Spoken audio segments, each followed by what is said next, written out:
What is going on, my broskiis? My name is Toadskii, back again, here to bring you guys yet another One Piece Treasure Cruise video, and today we're having a look at the super boss this time around against the Pirate Alliance KIZUNA Clash Uta. And of course we did make the video yesterday talking about the 10-star difficulty. We're now going to be pivoting towards the super boss, and this is going to definitely be focusing in on doing as much damage as possible whilst also getting around the enemy gimmicks. So this is going to include a lot of hard-hitting, heavy-hitting characters. So of course not everyone is going to be able to build the most hardcore teams out there, but you do have to make do with what you got. Definitely work with your alliance members so you can build some very succinct teams that can get the job done. So let's go ahead and jump into the super bosses. We'll go through the gimmicks and then we'll go through what kind of teams that we've got for them. So the first of these super bosses is against the Sci-Fi. Now look, we don't know if this is the exact color, and we don't know if this is going to be the first of the super boss fights, of course. So of course take all of this information with a grain of salt. So shout out to Worst Generation for providing us with this information nonetheless. So there's going to be cooldown to Cerebral Driven and Fighter, and also the specials of the super swaps of the characters that are also Cerebral Driven and Fighters will be completely maxed out as soon as you start the quest, which is of course going to be very useful, being able to get access to super swap as soon as possible. Stage 2, 20 million HP, full board of badly matching slots and 1 hit of attack down. If you do not kill the boss, you'll get hit with special bind and your orbs are going to be changed into super block, but after the first turn the enemy will run away, meaning that you'll be given this dealt with moving into the super boss stage 3. So you of course mainly want to be killing stage 2. When you get to stage 3, the enemy will apply super typing, so the enemy becomes a super psi type, which means that they get additional affinity buffs. They also have an immunity to everything except for increased damage, which is very good. 8 hits of attack down, which is the really annoying thing, and then also 1 hit of Rainbow Shield, % damage reduction. There is an interrupt if you use an orb boosting effect, where you get all of your beneficial effects removed, and 5 hits of damage threshold is applied to the enemy. So you want to be using some type of way to get around the orb boosting interrupt, so by using an orb boost in the previous turn and carrying it into this stage, or by using Uta, of course, because she will actually completely get around this mechanic. So the first team that we have here, I want to give a huge shout out to my man Vang, who was actually in a call with me and gave me some ideas for some of these teams you guys will be seeing in this video, so shout out to him. So with this team here, of course, everyone's going to be receiving the cooldowns, which is important. Also something to note is that Custard on this team is completely replaceable. We'll talk about her in just a moment. But on Battle 2, the enemy has 20 million HP, and also you get a full board of badly matching slots. So you can see we have Robin and Jinbei, and we can use their switch effect to give us a full board of matching slots when we reach stage 2, so that's the way that we get around that. And then of course there's going to be 1 hit of attack down, which is why we have the Cat Viper support attached to Chopper, which gets rid of the attack down for us. Now the thing is Custard is here just to lock the slots that we get on Battle 2.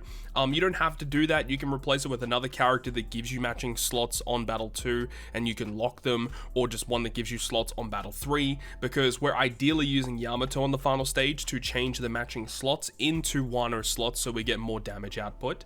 And of course we're going to have Uta's special activated on Battle 1. We're going to use her super class on Battle 2 so that we get the buffed attack on Battle 3. So we're going to have the attack and orb boost, the full board of slots, we're going to lock them, and then when we reach the final stage the enemy applies a super type. There's going to be increased damage taken that you can apply, so Yamato does that. 8 hits of attack down. Now this is where Robin and Jinbei are so good, because their special gets rid of 6 turns of attack down. For an Osuke support, is a free-to-play unit and actually gets rid of 2 turns of attack down when you launch the special of the characters. So you can get rid of all of the attack down just with the Robin Jinbei special, and the 1 hit of % damage reduction, Robin Jinbei also get rid of that. Plus, Robin and Jinbei give you a 1000 base attack boost to your crew for the 1 turn as well. So Robin Jinbei are so good in this quest here. You can use the new Brook support as well attached to Robin and Jinbei. That will give you the chain multiplicative boost on top of Yamato's chain boost, which is fantastic. And of course you going to have the attack and orb boost. You're going to have double chopper as well. That is one thing that a lot of people might be asking. Why do we have 2 choppers? Well, the interesting thing here is that Chopper, when you launch his special, will apply a resistance down to the enemy. Let me go ahead and pull it up real quick. So his special does a minus 50% cerebral resistance to all enemies for 1 turn, and also provides you with a relatively significant 2.25 times color affinity boost. The thing here is that if you use two chopper specials in the same turn, the resistance down is going to stack attack. So it's going to be minus 100% resistance down, which means that your cerebral characters do 2 times damage for free. It's a very powerful effect, so that's why we are abusing the 2 choppers. And of course, if you're using chopper and you have Uta as your other captain, you'll get access to super type and you'll get access to super class. You're going to be doing a pretty substantial amount of damage. Moving on to this team. Now, Vang did mention that apparently Stump was the original creator of this team here, so I want to give a huge shout out to Stump, who I believe did create this team. This team looks absolutely crazy. The only thing that is kind of annoying about using this team is that a limit break expansion on Kaido and the Hancock, Nami, and Robin, seemingly you're going to need that, which is a pretty big investment, and I did go out of my way to actually do it just to make sure that the team would actually work. Another thing is that you do have to get the stalling done, which is why limit break expansion may be a requirement for this team. So we've got stalling done on X-Drake. X-Drake actually does get cooldown from the quest itself, but also just Hancock, Nami, Robin, and Kaido do not receive cooldown from the boss fight or because they're not on the boosted list. So you do have to stall for that, which is a bit unfortunate. But the really good thing about this team is that by having double Uta and by having Kaido as the captain, we can get access to his super tandem ability, which is just absolutely broken. We'll have access to Wano slots as well, so that Kid and the double Uta are going to be hitting extremely hard. We'll have Uta's final tap, and because we have a super cerebral and super striker character, Uta will actually receive both of the super class buffs. So again, as we said, Uta's going to be hitting ridiculously hard. We're going to have access to, you know, such a huge attack boost, huge orb boost. Hancock, Nami, Robin are going to get rid of all of the attack down that gets inflicted on the final stage. They also give a huge color affinity boost to striker characters. We're also going to be able to get rid of the % damage reduction via the support of Killer attached to Kid, which simply states whenever the enemy has a rainbow shield, you just remove it and you give the character a matching slot.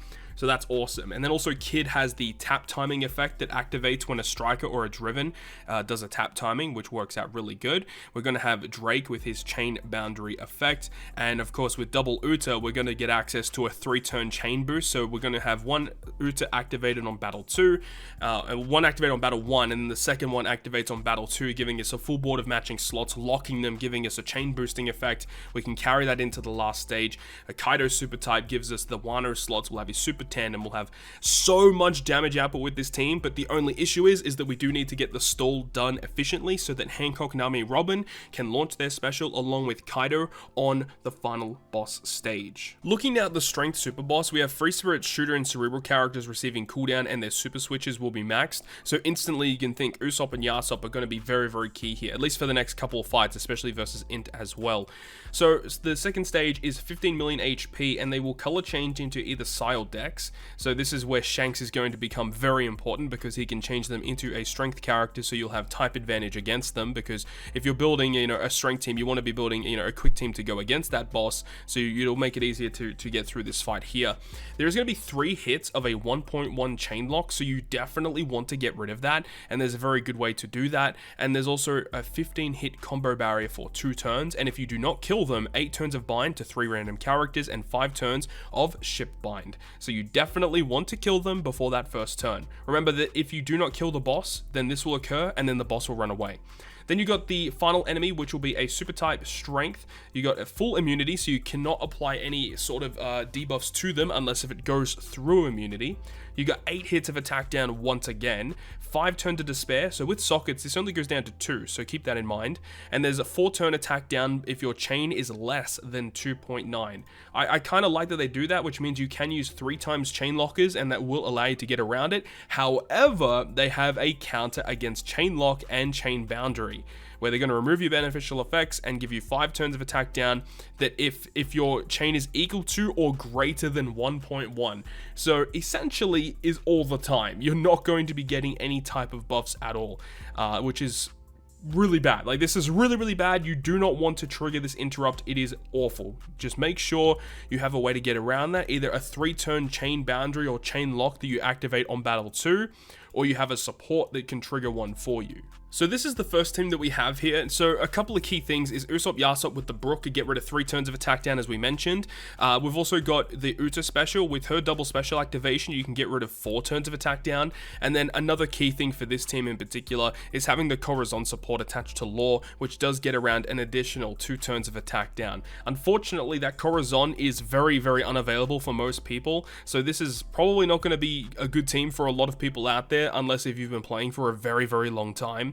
So with this team, it is obviously very rare recruit heavy, as we have access to, you know, Shanks as a crewmate as well as a captain. By having both Shanks, it will enable us to get around, you know, being able to use you could potentially use a Shanks special on Battle 2 if you needed to.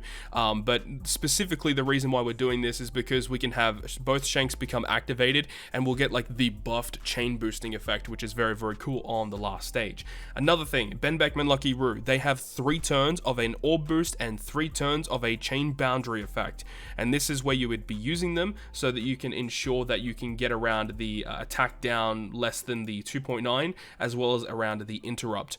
And then another key component of this team is the Markino support, which is attaching to Ben Beckman, which says that anytime you're inflicted with blindness or a chain lock, you remove 3 turns of it, which is great, so we can instantly remove the 1.1 chain lock that is given to our crew. And by doing that, we can then use the Ben Beckman special to get the buffs in the following turn. When we get to the last stage, we can use the super switch of Usopp and Yasop to get the resistance down. Their special will give us a conditional boost and a base attack boost. We'll have the orb boost from Ben Beckman, but then we can use Law to give us an attack boost. We'll have Shanks to give us color affinity and a chain boost.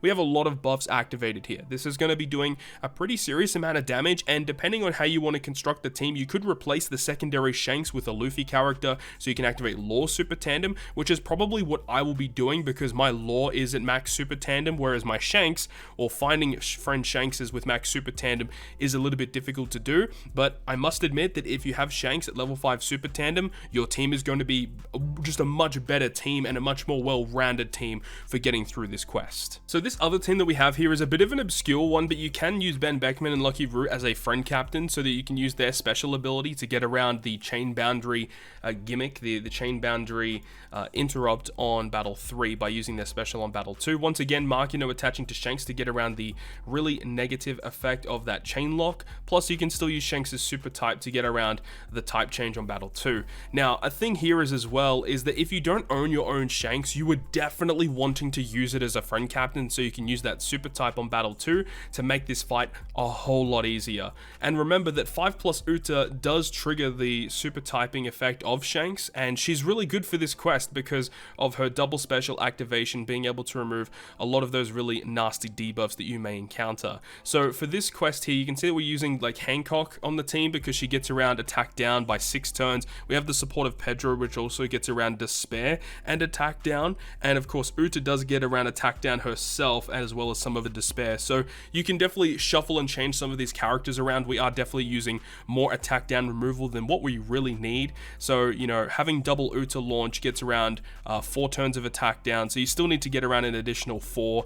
You know, Hancock gets around 6 turns of attack down, so you can use Hancock plus a support, like something like that would definitely work. But with this team, Luffy gives us an attack boost, Carrot and One to give you an all boosting effect, which is good. Shanks with the chain boost, and you've got his color affinity. You've got Ben Beckman for his all boost as well. So you're going to be getting Ben Beckman's all boost over Carrot and Wanders anyways, but the chain boundary from Ben Beckman are obviously going to be a pretty key component here to enable you to get around the attack down below 2.9 at a much quicker pace. Of course, you don't need Ben Beckman and Lucky Roo to get around the attack down chain effect. You can just use Shanks' special in order to do that, because the chain boost that he provides is pretty significant. But if you have a chain boundary on top of a chain boost, you're going to be exceeding that chain much faster than by just having one or the other. So by having both, it means that your damage is going to be a lot higher than someone with only one of the effects. And now we get to move on to the super boss versus Int, where quick, dex, and side characters receive cooldown as well as the max super switch. Stage 2, only 10 million HP this time, which is a lot less than the previous 2. 5 hits of despair, which remember with your sockets will go down to 2 turns, and 1 hit of special reverse also given to your crewmates, as well as a super special lock. So you need to use a cooldown reduction special support crewmate ability in order to reduce their cooldowns after the special reverse, because they will naturally not get cooldown due to the special lock. And if you do not kill the boss in 1 turn. He's going to give you 8 turns of despair additionally, and also super block slots, so make sure to kill him in 1 turn. And then when you reach the final boss stage, he's going to be a super int character with 98 turns of immunity, except for increased damage. So if you have an increased damage effect, you can activate that, and that will activate as accordingly. So characters like Yamato, Zoro, and Sanji are going to be very good characters here. 30% health cut to your crew, as well as a full board of badly matching slots, 8 hits of attack down once again, and 1 turn of paralysis. And that 1 turn of paralysis, the pesky paralysis, very, very frustrating that they decided to add that for this quest. That's so annoying that there's just that 1 hit of paralysis. But let's go ahead and jump into some types of teams that can get through this fight. So this is the first team that we have here, and we're using the Anniversary Luffy as the friend captain, as we can get access to Super Tandem. So with the effect, we can get Super Tandem by activating, you know, with the taps of Sanji, Usopp, as well as the Luffy, and then you can have the Psy Luffy hitting last so that he gets his final tap to activate. Now, the Shanks character on this team, you may think it's a bit weird, but this is basically just the free-to-play Shanks that we get by actually playing the regular Kizuna boss. That character is actually very good. He gets rid of paralysis on the final boss stage. He also gives you a chain boundary effect. It just is a very good special ability. So that's the whole nuances of the team, really, in terms of the damage potential. Also, Sabo in this team. This is implying that you will have the super type Sabo with his super evolution activated. Now, in terms of the key support characters, the Chopper on this team is not really required. The only reason why you would have that is that it means that you don't have to activate a second Sanji special ability. But of course, you have the Brook support attached to Usopp and Yasop. You'll get their conditional boost, you'll get their base attack boost, you'll also get their resistance down and stuff like that. It just works really well. The Koala attached to Sabo, because we're going to use Sabo on Battle 2, which actually will give us color affinity, and then when we kill that stage, as long as we hit 3 perfects, we'll get color affinity again in the next turn for Psi and Strength characters, and he also gives us a chain boost as well. So, you know, there is a bit of overlap for chain boost with Sanji and Sabo, but it works out fine. And then, of course, the Shanks gets rid of the paralysis, chain boundary effect. And, of course, you have your Luffy, which can give you your attack boost. We have the Friend Luffy, which gives a much better orb boost than what the Snake Man can actually provide for the team.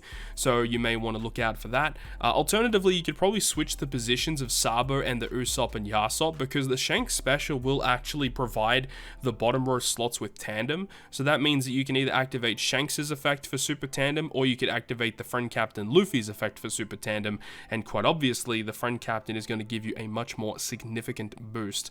So it is what it is, really, but you know, I would probably suggest to, you know, switch the positions of Sabo, Usopp, Yasop, so you can get around those types of abilities. When you reach stage 2, the despair will be removed via the Koala support, and also the reverse you can deal with both Friend Captain or your own Captain super types or super class specials. Both of them will work effectively. And then on the final boss stage, as we said, attack down via the Brook support, as well as the Sanji special paralysis via, you know, whatever supports you may want to run for that, or you could have the Shanks special actually remove that too. And with all of that, you hit really hard, does a lot of damage, and should work out fine. Now, this next team is just a very obscure secondary team. I don't know if I'd really suggest running a team like this, but this is probably for people that don't have a lot of the more recent characters, I would suppose. You know, I say that as there is Ben Beckman on the team, but the main thing about this is, you know, removing the attack down can definitely be difficult, and this free-to-play character in Edward Weevil can remove 20 turns of your crew's attack down. So he'll remove all of the attack down for you, but just before you activate his special, ensure that you activate your attack boost of your Friend Captain Luffy first, as that will provide you with the 3.25 attack boost to the crew, comparatively to Weevil's 2 times attack boost, which of course you don't want that to happen. You've got the free-to-play Shanks once again. He's going to be a great asset to your crew. We're using Zoro on this team this time around because he will remove paralysis. He'll also give you a color affinity boost, which is great. You do have Kuzan as well, which is he's actually a 2 times stat boosting character on this event, so he's going to be hitting a lot harder than usual. And of course, we do have the Ben Beckman Lucky Roo, which can provide us with the chain boundary effect, which is pretty nice. Obviously, the free-to-play Shanks also does that, but in order to activate Kuzan's captain ability, you do need a quick character to get the more enhanced attack boost. And another thing is that, you know, this is just with an example with Kuzan, but because there is the effect of you're able to activate increased damage taken, using Yamato as the captain is also a relatively viable option and does synergize pretty well with Luffy. So you can have a Luffy and a Yamato hybrid style team that would work pretty well. The fact that Yamato also does increased damage taken, she provides you with a chain boosting effect. The free-to-play Shanks gives you chain boundary, so you can stack both of those abilities together. So that is an idea that you guys could potentially employ for your versus int super boss teams. But of course, removing the attack down is something that you do want to do because that is a significant debuff to the crew. And also, do not forget about the pesky 1 turn of paralysis, because that can also ruin your day if you don't remember to deal with that. But as long as you have a way to get rid of the 2 turns of despair and the special reverse, the friend captain or your own Luffy will be able to do that with your super type special. When you get to the last stage, removing paralysis and attack down, and then go to crazy with in terms of doing as much damage as you possibly can. So with all that being said, that is going to wrap it up from me. Thank you so much for watching, and if you guys did enjoy the video, make sure to go ahead and leave a like. And if you want to stay up to date with all of the content that I post, including more One Piece Treasure Cruise content, make sure to hit the subscribe button down below. But on that, guys, I will see you guys within the next video.